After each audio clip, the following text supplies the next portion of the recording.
तो मुखड़ा कुछ इस प्रकार है।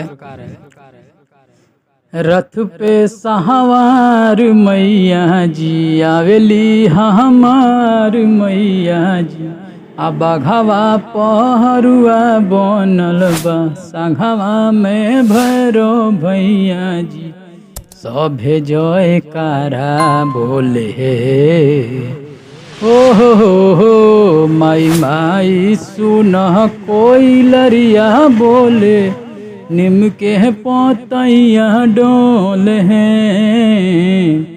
माई माई सुन कोई लरिया बोले, निम के पतैया डोल हैं। अंतरा कुछ इस प्रकार है। पहला अंतरा 64 जोगिनिया माई की चौवर डोला राम, फुलवा से मैया जी की मालिनी सहजावे राम, ओही रे निमिया के डार माई झुलुआ लगावल बाटे हो, नौ गो दिया ना जरावल बाटे, चुनरी चढ़ावल बाटे हो।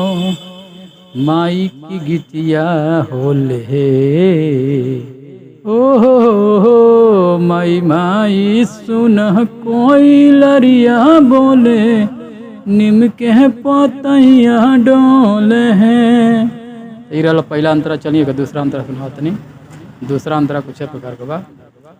मैया के अवते भोइल सगर हुआ जरिया राम, गाँव भर के जुटल बाटे सब नहर नरिया राम, शक्ति सूर्या करे कर जोरी माई के सबके दुलार बाटेली, बड़ा दयालु होई माई सबके दुखवा कलेस कटेली, सिंगर चरनिया धोवे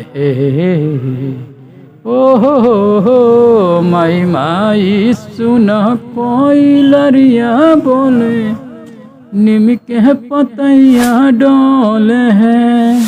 ये लो सॉन्ग और थोड़ा गलती बोली तो क्षमा करो। चलिए आज खाती बहुत बहुत धन्यवाद।